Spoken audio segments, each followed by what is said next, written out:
राहुल गांधी जी जिंदाबाद, श्रीमती सोनिया गांधी जी जिंदाबाद, खड़गे साहब जिंदाबाद, चौधरी जी जिंदाबाद, योगेश चौधरी जी जिंदाबाद। लगातार से देखा जा रहा है कि कांग्रेस के जो कार्यकर्ता हैं वो मैदान पे हैं। कितना समर्थन मिल पा रहा है लोगों से, क्या उम्मीद है कि आने वाले जो चुनाव हैं उनमें कितनी उम्मीद है?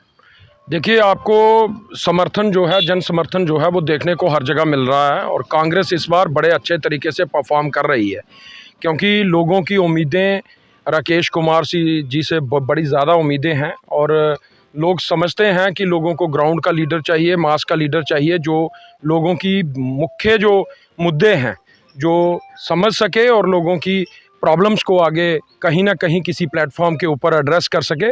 उसी के मतलब आज बॉर्डर एरिया का जो ये क्षेत्र है, इस एरिया में लोगों को काफ़ी सारी उम्मीदें हैं और कांग्रेस इस इलेक्शन में भारतीय जनता पार्टी के खिलाफ लड़ाई लड़ रही है, जिसमें मुख्य मुद्दा जो है वो है बेरोज़गारी के खिलाफ लड़ाई है हमारी, खनन माफिया के खिलाफ लड़ाई है हमारी, शराब माफिया के खिलाफ लड़ाई है हमारी और कारपोरेट जो पूरे जम्मू कश्मीर को लूटने का जो प्रयास किया जा रहा है उसके खिलाफ हम सब लोग मिल के लड़ाई लड़ रहे हैं। और आप देख सकते हैं जिस तरीके से एक आम जन, आप इस बात को भली भांति जानते हैं कि भारतीय जनता पार्टी जो है और कांग्रेस में मुख्य अंतर जो है वो ये है कि भारतीय जनता पार्टी जो है वो सरमायादार लोगों की पार्टी है और कांग्रेस पार्टी जो है उसकी जन्म जो हुआ है वो गरीब लोगों से हुआ है, आम जन से हुआ है और कांग्रेस के साथ आज भी गरीब तबका, आम तबका जो है वो कांग्रेस के साथ खड़ा है और आपको आने वाले इलेक्शन में उसका रिजल्ट जो है वो देखने के लिए मिल जाएगा। देखा कि भाजपा के जो उम्मीदवार हैं वो बॉर्डर की बात करते हैं, वो कंडी क्षेत्र की बात करते हैं, लेकिन हमने खुद जब बॉर्डर क्षेत्र का दौरा किया तो लोगों का आज भी लोग जो है भाजपा से खफा है, उसको लेकर क्या कहेंगे? देखिए, भाजपा से खफा इसलिए होंगे लोग, आप डेवलपमेंट का मुद्दा अगर कहीं लेते हैं तो डेवलपमेंट एक नेचुरल प्रोसेस है। कोई भी सरकार आएगी वो गलियां, नालियां, सड़कें, वो एक प्रोसेस में चलता रहता है, लेकिन आज की डेट में सबसे अहम मुद्दा जो है वो है बेरोजगारी, जिससे आप सही मायनों में डेवलपमेंट कर सकते हैं।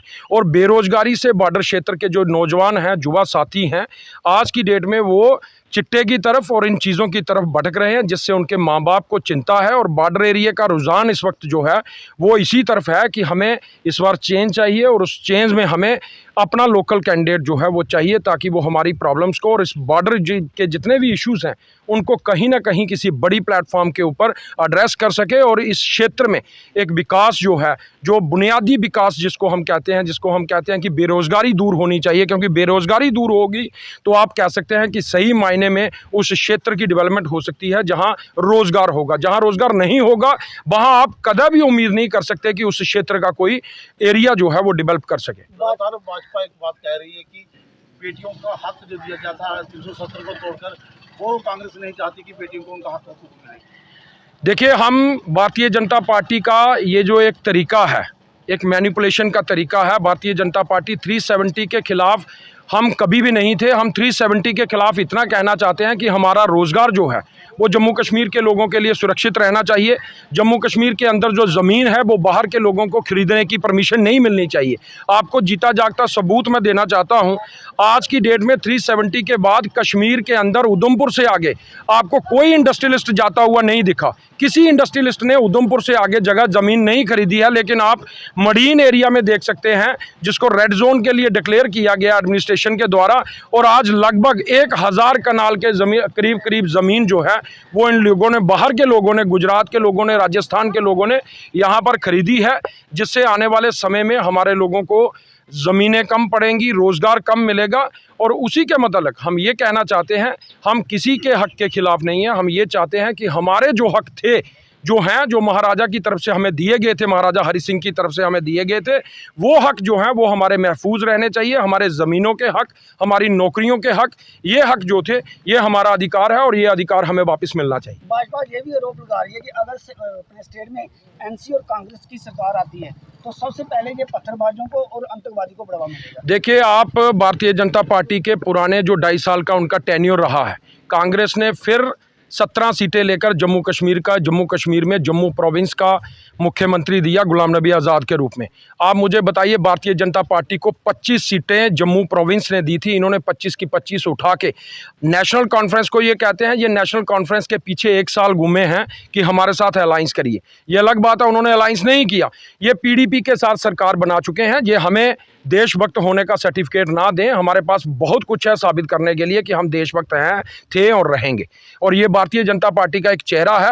इलेक्शन के बाद भारतीय जनता पार्टी कश्मीर की छोटी जो रीजनल पार्टीज़ हैं, जो प्रो पाकिस्तान पार्टीज़ हैं, उनके साथ अलायंस करेगी अगर इनको एक बार भी किसी मौका मिला। तो इसलिए हम ये कहना चाहते हैं, नेशनल कॉन्फ्रेंस आगे भी जम्मू कश्मीर का नेतृत्व कर चुकी है। नेशनल कॉन्फ्रेंस और कांग्रेस की सरकार आने वाले समय में बन रही है और बनेगी, और 101% कन्फर्म है। और हीरानगर से जो विधायक होगा उसको हम लड़ाई लड़ेंगे कि उसको मंत्री बनाया जाए। विनय सरपंच जी वो युवा सरपंच हैं, युवाओं को क्या अपील करना चाहते हैं?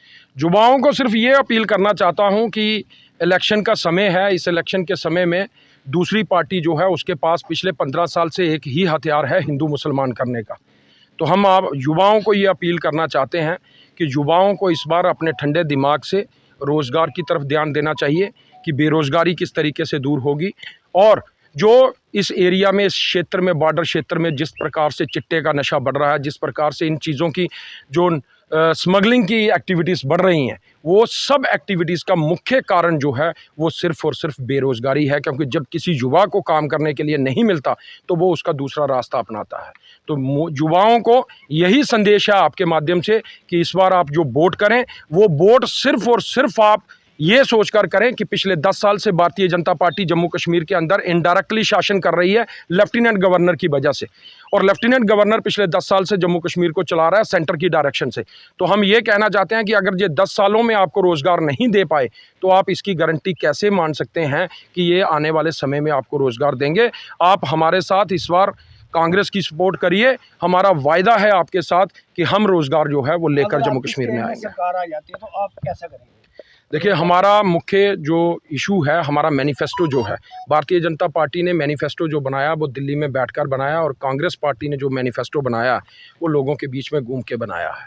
और कांग्रेस का मैनिफेस्टो जो है वो ये वही भारतीय जनता पार्टी है। जब 400 रुपये का सिलेंडर हुआ करता था तो दिल्ली के अंदर स्मृति ईरानी सिलेंडर सर के ऊपर उठाकर वहाँ जंतर मंतर में प्रदर्शन करते थे।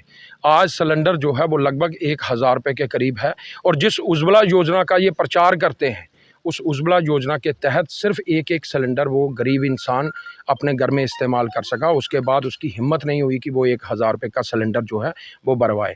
हमने महंगाई के दौर में हमारी पार्टी की तरफ से ये आश्वासन दिया गया है, हम फिर से सिलेंडर जो है वो 500 रुपये का देंगे, और वो सिलेंडर जो है वो घर घर तक लोगों के पहुँचेगा। धन्यवाद।